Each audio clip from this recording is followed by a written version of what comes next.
কুরআনুল কারীমের অত্যন্ত পরিচিত একটা জায়গায় আমি তেলাওয়াত করেছি। এই সূরার নাম কি? সূরাতুল ফাতিহা। আল্লাহ তাআলা এই সূরা মক্কা মুকাররমায় অবতীর্ণ করেছেন। আমি এইখান থেকে কিছু কথা বলে মোনাজাত করে দেব ইনশাআল্লাহ। তো আমার ভাইয়েরা, কোরআন বুঝতে হলে একটা বিষয় পরিষ্কার হতে হবে, সেটা হলো কোরআন কার কালাম? কোরআন কার কালাম? জায়গার নাম নলদহ, মানে একটার সঙ্গে আর একটার মিল নাই। দহের মধ্যে থাকে মাছ, কিন্তু আপনারা নলের সঙ্গে দহের জোড়া দিছে। যাক, যে জোড়াই দেন, আজকের জোড়া হচ্ছে দ্বীনের জোড়া হবে, নাকি বলেন? ইসলামের জোড়া হবে ইনশাআল্লাহ। যে আল্লাহ তাআলা এই কোরআন নাজিল করেছেন, যে রব্বুল আলামিনের পরিচয় যিনি আমাদেরকে করিয়ে দিয়েছেন, তিনি হলেন মুহাম্মাদুর রাসূলুল্লাহ সাল্লাল্লাহু আলাইহি ওয়াসাল্লাম। রাসূলই আমাদেরকে বলে দিয়েছেন যে আল্লাহ আছেন। এর আগে আমাদেরকে কেউ বলে দিতে পারে নাই। আবু জেহেলরা শাসন করেছে Arab. Abu Lahab, Utba, Shaiba, Mughira, একদল কাফের বেঈমান নাস্তিক, যারা আরব জাহান শাসন করেছিল, আর যাদের চাওয়া পাওয়ার জায়গা ছিল পৌত্তলিকতা। এই পাশে জায়গা আছে, যারা স্বেচ্ছাসেবক আছেন, যারা পরে আসেন ধরে এই দক্ষিণ পাশে দিয়ে দেবেন, যাতে বসতে পারেন। কারণ কোরআনের ক্লাস নাম দিয়েছেন তাফসীরুল কোরআন। তা আমি আজকে মাস্টার আপনাদের, আর আপনারা ছাত্র, তাই তো? লেখাপড়া অনেকে আমার চাইতে বেশি জানেন না, কিন্তু আজকের জন্য ছাত্র হওয়া লাগবে। রাজি আছেন তো সকলে? ইনশাআল্লাহ। আমার ভাইয়েরা, রাসূল সাল্লাল্লাহু আলাইহি সাল্লাম রিসালাত পাওয়ার পরে, নবুয়ত পাওয়ার পরে, তার পয়লা কাজ ছিল বান্দার সঙ্গে আল্লাহর পরিচয় ঘটানো। এই জন্যে আরব জাহানের মানুষদেরকে তিনি একটা ডাক দিয়েছিলেন আরবিতে। কিসে ডাক দিয়েছিলেন? আরবিতে। আমরা ডাক দিই কি দিয়ে? বাংলায়। ও ভাই সব, তাই তো? আমরা কি বলি? ভাই সব, তাই না? ভাই ও বোনেরা। তো যাক, রাসূল সাল্লাল্লাহু আলাইহি সাল্লাম নবুয়ত পাওয়ার পরে বললেন, আইয়ুহান নাস কুলু লা ইলাহা ইল্লাল্লাহ তুফলিহু। ও মানুষেরা। কি বললেন? মানুষেরা। কারণ একজনও ইমানদার ছিল না। সুবহানাল্লাহ। একজনও ইমানদার ছিল না। তিনি মানুষকে ডাক দিলেন, ও মানুষেরা। কারণ সব মানুষ, ইমানদার নাই। এইখান থেকে শুরু করে আজকে সারা দুনিয়ায় ইসলাম প্রসারিত, সম্প্রসারিত, প্রচারিত। নলদহের মানুষ বসে কোরআন শুনছে। সুবহানাল্লাহ। আসতে হবে না জোরে হবে? আল্লাহ। তাহলে পরম শ্রদ্ধ, চরম এবং পরম মহব্বতের মানুষ, যিনি তার জীবনের সর্বশক্তি, সর্বশেষ রক্তবিন্দু দিয়ে আরব জাহান সহ সারা দুনিয়ার মানুষের কাছে ইসলামের দাওয়াত দিয়েছিলেন। আজকে সারা দুনিয়ায় প্রায় 800 কোটি মানুষ, তার মধ্যে মুসলমানের সংখ্যাই আছে 175 কোটি। কত আছে? 175 কোটি বা তারও বেশি হবে মুসলমানের সংখ্যা আছে সারা দুনিয়ায়। একজন মানুষের প্রচেষ্টায় একজন মাত্র চেষ্টা করেছিলেন, তিনি হলেন মুহাম্মদুর রাসূলুল্লাহ সাল্লাল্লাহু আলাইহি সাল্লাম। আর এখন আমরা সবাই মিলে চেষ্টা করি, ঠিক কিনা বলেন? সবাই মিলে চেষ্টা করি, তারপরেও বরকত নাই। বরকত নাই কেন? কারণ আমরা আল্লাহর বান্দা হতে পারি নাই, আল্লাহর গোলাম হতে পারি নাই, ঠিক কিনা বলেন? আমার ভাইয়েরা, রাসূল সাল্লাল্লাহু আলাইহি সাল্লাম এসে পয়লাই আল্লাহর সঙ্গে বান্দার একটা পরিচয় ঘটালো যে না, কাবার মধ্যে যে 360টা আছে এরা কেউ খোদা নয়, এদের কোনো শক্তি সামর্থ্য নাই, এদের কোনো রকম শক্তি নেই, এরা দোয়াও করতে পারে না, এরা কাউকে কিছু দিতেও পারে না, কারো কাছ থেকে কিছু নিতেও পারে না। অতএব এরা তোমাদের খোদা নয়, খোদা হচ্ছেন তোমাদের ইলাহ, যিনি আসমান এবং জমিনের মালিক, তিনি হলেন তোমাদের ইলাহ। এই কথা শোনার পরে আবু জেহেল খেপল, আবু লাহাব খেপল, উতবা, সাইবা, মুগীরা, খালেদ ইবনে ওলীদ, আবু সুফিয়ান, যারা নেতৃত্বের পর্যায়ে ছিল সবাই ক্ষিপ্ত হল। কারণ আরবরা আরবি জানত, আর তারা জানত লেখাপড়া। ওরা কিন্তু অশিক্ষিত ছিল না, অনেক লেখাপড়া জানত। তারা বুঝলো যে কালাম মুহাম্মদুর রাসূলুল্লাহ বলেছে, এই কালামের অর্থ হলো যে আর আবু জেহেলের নেতৃত্ব শেষ। কার নেতৃত্ব শেষ? আবু লাহাবেরটা শেষ। উতবা, সাইবা, মুগীরা, খালেদ ইবনে ওলীদ, আবু সুফিয়ান, এদের সব নেতৃত্ব আজকে খতম। অতএব ধরো, কি ধরো, জেলখানায় দাও, কোনো কথা নাই, জেলখানায় দাও। রাসূলকে কয় বছর জেল দিল ওরা? কয় বছর? 3 বছর দিল। আপনারা কয় বছর খেটেছেন? হ্যাঁ, বহুদিন, একদিনও কাটেন নাই। 17 বছর বাড়ির মধ্যে, বাঁশের ঝরে, পুকুরের ঝোপে, লিচুর গাছের উপরে 15 বছর খেটেছেন। আচ্ছা ঠিক আছে, এটাও একটা খাটা হলো। আর আপনারা মনে করেন যে এটাও একটা খাটা হলো। আমার ভাইয়েরা, রাসূল সাল্লাল্লাহু আলাইহি সাল্লাম কোরআনের কথা বলতে গিয়ে তায়েফে মার খেল। ঐতিহাসিকগণ লিখেছেন শরীরের কোনো অংশই বাদ ছিল না, শরীরের কোনো অংশই বাদ ছিল না, পাথর লাগা। সব শরীরে, সর্বাঙ্গে ক্ষত বিক্ষত করে দিয়েছিল তায়েফবাসীরা। উহুদের প্রান্তরে দাঁত ভেঙে দিল কাপ পাথর মেরে, আর একটা পাথর দিয়ে মাথা ফাটায় দিল রাসূলের। মক্কায় থাকতে দেয় নাই কাফের বেঈমানেরা, মদিনায় হিজরত করতে বাধ্য হয়েছে বিশ্বনবী। আমার ভাইয়েরা, কথা না বলি, আস্তে আস্তে কথা শুনো। আল্লাহ সুবহানাহু ওয়া তাআলা তারপরেও বিশ্বনবীকে ধৈর্য দিয়েছিলেন। এত কিছুর পরেও এক চুল পরিমাণও বিশ্বনবী কলেমার দাওয়াত থেকে পিছপা হয় নাই, পিছনে চলে যায় নাই। তার সাথে যারা ছিলেন সাহাবায়ে কেরাম রিদওয়ানুল্লাহু তাআলা আনহুম আজমাইন, পৃথিবীর সেরা সেরা মানুষ, তারাও এক চুল পরিমাণও পিছনে হটে নাই। জীবন দিয়েছে, সম্পদ দিয়েছে, সব দিয়েছে, ঘর বাড়ি, চাকরি বাকরি, ব্যবসা বাণিজ্য, জমি জিরা, টাকা পয়সা, সব ইসলামের জন্য দিয়েছেন। তারপরে ইসলাম থেকে এক চুল পরিমাণও বিচ্যুত হন নাই। আমার ভাইয়েরা, রাসূল সাল্লাল্লাহু আলাইহি ওয়াসাল্লাম আল্লাহর যখন পরিচয় দিলেন, আরবরা মেনে নিল। আশহাদু আল্লা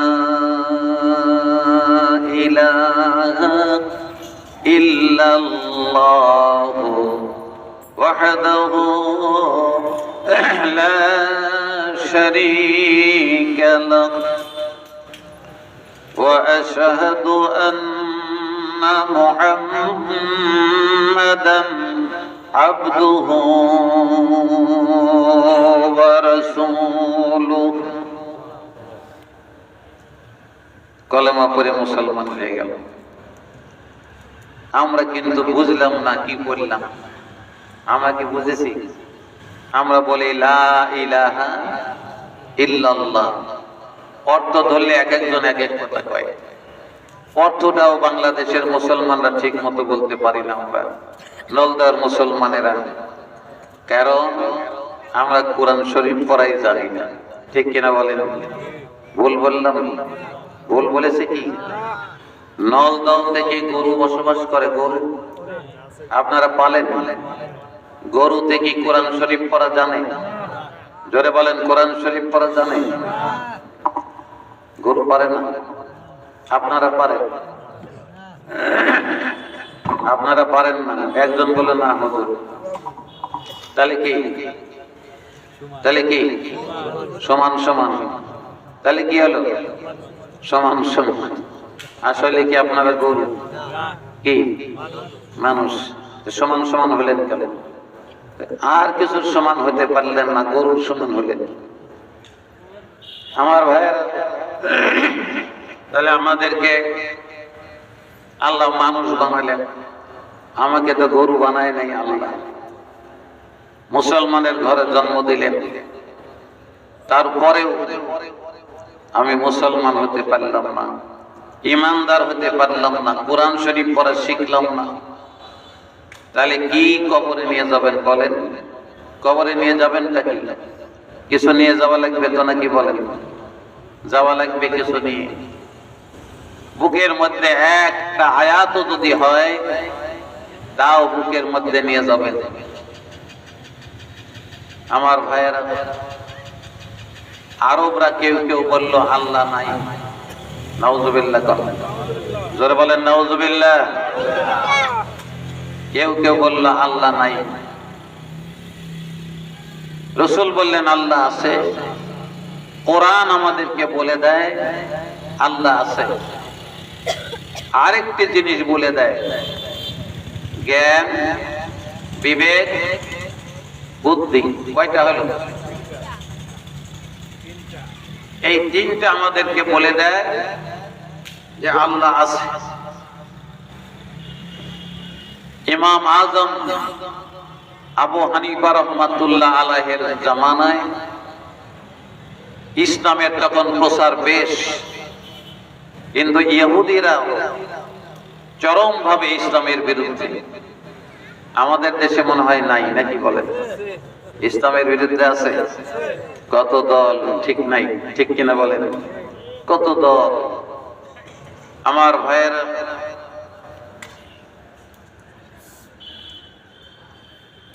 ইহুদিরা তখন বেশ সোচ্চার হলো ইসলাম নিভে দিতে হবে। কারণ ইহুদিরা জ্ঞান বিজ্ঞানে শিক্ষা দীক্ষায় অনেক দূর এগিয়ে ছিল। এখনো কিন্তু তারা জ্ঞান বিজ্ঞানে অনেক দূরে। প্রযুক্তিতে এত বেশি পারদর্শী যে আমেরিকাও তাদের সঙ্গে পারে না। ভয় করে, আমেরিকা সহ ভয় করে। প্রযুক্তিতে এত পারদর্শী। তারা বলল যে আল্লাহ আছে, এটার প্রমাণ কি? এখন আমাদের সাধারণ মানুষ নলদ, লেখাপড়া জানি না, সকালবেলার বিকেল বেলা চা খাই এক জায়গায় বসে। এখন কেউ যদি বলে আল্লাহ যে আছে তার প্রমাণ কি? আমাদের কাছে কি প্রমাণ আছে? ঈদ বলবো? সাধারণ মানুষ ওরা বলল যে আমাদের বড় হুজুর জানে। তোমাদের বড় হুজুরকে কয় ইমাম আজম আবু হানিফা রাহমাতুল্লাহ আলাইহি। বলে তাকে বলো, সে যদি প্রমাণ দিতে পারে আমরা সব মুসলমান হয়ে যাব, আর যদি প্রমাণ দিতে না পারে তাহলে আমরা সব আমাদের ধর্মে চলে আসা লাগবে। ওই কয় লোক গিয়ে ইমাম আজম আবু হানিফা রাহমাতুল্লাহ আলাইহিকে বললেন, হুজুর ঘটনা এই। ইমাম আজম বলেন ঠিক আছে, ওদের বলে দাও আগামীকালকে টাউন হল ময়দানে সকাল 10টায় বাহাস হবে। ইহুদিরাও দলে দলে আসলো, মুসলমানেরাও দলে দলে আসলো সকাল 10টা সামনে করে, কিন্তু ইমাম আজম নাই, 10টায় আসে নাই। সময় চলে যায়, ইহুদিরা মুসলমানদের ক্ষিপ্ত করলো, মুসলমানরা চোখ দিয়ে পানি ফেললো, হায় রে, আজকে মনে হয় আমাদের ইসলাম চলে যায়। ঠিক 11টার সময় ইমাম আজম মঞ্চে উঠলেন। ইহুদিরা খুব গালমন্দ করলো, ও ইমাম তুমি পারবে না, তাহলে আমাদেরকে দেরি করালে কেন? কেন তুমি আমাদের সময় নষ্ট করলে? আমরা আগেই জানতাম তুমি কোনো জবাব দিতে পারবে না। ইমাম আজম মুস্কি হেসে দিয়ে বললেন, আমি কি আল্লাহ আছে সেটাই আগে বলবো, না দেরি করে কেন আসলাম সেইটা বলবো? ইহুদিরা বলে দেরি করলে কেন সেইটা আগে বলো, তার পানিশমেন্ট আগে হবে, তারপরে আল্লাহ আছে পরে শুনবো। ইমাম আজম বললেন, ও জনমন্ডলী, আমি যখন বাড়ি থেকে রওনা দেই তখন একটা নদী বেঁধেছিল, নদীর মধ্যে এসে দেখি নৌকা নাই, লঞ্চ নাই, স্টিমার নাই, কিচ্ছু নাই।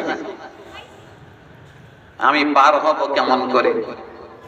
তখন আমি আল্লাহর সাহায্য চাইলাম।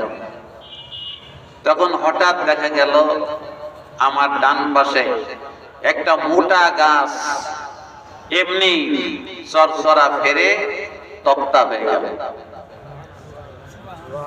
অটো হাসিনার অটো পাস নাকি অটো তক্তা হয়ে গেল। এরপরে তক্তাগুলি লাফিয়ে লাফিয়ে একটা আর একটার সঙ্গে জোড়া লেগে গেল। কোন লোহাও লাগলো না, মিস্ত্রিও নাই, হাতুড়িও নাই, বাটালো নাই। এরপরে লম্বা একটা নৌকা হয়ে গেল। নৌকাটা টানার কোনো মানুষ নাই, একাই পানিতে নেমে গেল। এরপরে আমি নৌকায় সরে বসলাম, শো করে নৌকা আমাকে ওই পারে জমা দিয়ে দিল। কোনো মাঝি মাল্লা নাই, কিছু নাই, লগি নাই, বৈঠা নাই, এমনি আমাকে নৌকা ওই পারে দিয়ে দিল। মুসলমানরা সুবহানাল্লাহ বলল, কিন্তু ইহুদিরা বুদ্ধি শুদ্ধি ছিল ওদের। ওরা বলল যে তুমি মনে হয় আজকে গাঁজা খাইছো, তোমার বুদ্ধি শুদ্ধি লোপ পাইছে আজকে। ইমাম আজম বললেন, কেন আমার বুদ্ধি লোপ পাবে? বললো যে আমাদের দেশে তো করাতি ছাড়া, সমিল ছাড়া তক্তা ফারা যায় না, এমনি এমনি তক্তা ফারে না, এটা তুমি গাঁজা করে কথা কইছো। 2 নম্বর, লোহা ছাড়া, হাতুড়ি ছাড়া, মিস্ত্রি ছাড়া নৌকা বানানো যায় না। 3 নম্বর, কোন মানুষ ছাড়া নৌকা পানিতে নামানো যায় না। 4 নম্বর, হাল ছাড়া, বৈঠা ছাড়া, লগি ছাড়া নৌকা ওপারে যায় না। নৌকায় উঠলে সাদি নৌকা ঘোরে পানির মধ্যে। অতএব তুমি গাঁজা খাইছো আজকে, না বুদ্ধি লোপ পাইছে তোমার। ইমাম আজম বললেন, ও ইহুদির বাচ্চারা, করাতি ছাড়া, সমিল ছাড়া যদি কাঠ ফাড়া না হয়, মিস্ত্রি ছাড়া যদি কাঠ জোড়া না দেওয়া যায়, হাতুড়ি ছাড়া যদি কাজ না করা যায়, লোহা ছাড়া যদি কাজ না করা যায়, আর যদি নৌকা না বানানো যায়, আর যদি মানুষ ছাড়া নৌকা পানিতে না নামানো যায়, আর যদি বইটা ছাড়া, হাল ছাড়া, লগি ছাড়া নৌকা যদি ওই পারে পার না করা যায়, ওই ইহুদিরা বলো দেখি, সূর্যকে উঠায়, সূর্যকে ডোবায়, বাতাসকে দেয়, রাত যখন ঘনীভূত হয় তখন আকাশে আসমানে তারকারাজি কে উঠায়, পূর্ণিমার চাঁদকে উঠায়। এ দুনিয়ায় যত মানুষ দেখা যায় যত মাখলুক দেখা যায় কে সৃষ্টি করে, এর পিছনে কি কেউ আছে? আছে কেউ? ইহুদিরা চুপ করে আছে, মাথা নিচু হয়ে গেছে। কথা যখন শেষ হয়ে গেল, ইহুদিরা বুদ্ধিমান ছিল, ওরা বুঝতে পারলো ইমাম আজম যা বললো জবাব দেওয়ার কোনো জায়গা নাই। এই জন্য মাথা নিচু করে বলে, ইমাম আজম আমরা আর ওই জায়গায় থাকবো না, বোঝা শেষ। তোমার বুদ্ধির কাছে আমাদের বুদ্ধির কোনো দাম নাই, তুমি আমাদের মুসলমান বানা দাও। ধরে চিৎকার দিয়ে বলেন সুবহানাল্লাহ। তাহলে আমাদের জ্ঞান, বিবেক, বুদ্ধি বলে দেয় কে আছে? জোরে বলেন কে আছে? আল্লাহ।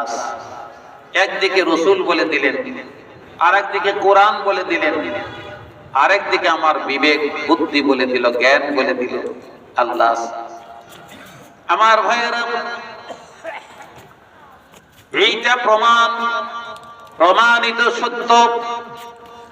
তাহলে এবার আল্লাহ যেটা বলেছেন সেটা মহা সত্য। আমাদের জন্ম আছে, মৃত্যু হওয়াই লাগবে, ঠিক কিনা বলেন? তাহলে মৃত্যু হবার পরে যাব কোন জায়গায়? কবরে। কবর থেকে উঠে যাব কোন জায়গায়? কিয়ামতের ময়দানে। আল্লাহ বিচার করবেন। ওই বিচারের দিনে যদি জবাব দিতে না পারেন, যদি আপনি আপনার জীবনের পুঙ্খানুপুঙ্খ যদি হিসাব পেশ করতে না পারেন, তাহলে আল্লাহ পাক রব্বুল আলামিন দুইটা জায়গার ব্যবস্থা করেছেন। যারা জবাব দিতে পারবে তাদের জন্য পুরস্কার, তাদের জন্য জান্নাত। আর যারা জবাব দিতে না পারবে তাদের জন্য তিরস্কার, তাদের জায়গা হলো জাহান্নাম। আমার ভাইয়েরা, আল্লাহ পাক রব্বুল আলামিন 18,000 মাখলুকাতের মধ্যে সর্বশ্রেষ্ঠ, সর্বোত্তম করে মানুষকে সৃষ্টি করেছেন। সূরা আলে ইমরান 110 নম্বর আয়াতের মধ্যে আল্লাহ তাআলা ইরশাদ করেন, কুনতুম খায়রা উম্মাতিন উখরিজাত লিন-নাস তা'মুরুনা বিল মা'রুফি ওয়া তানহাউনা 'আনিল মুনকার ওয়া তু'মিনুনা বিল্লাহ।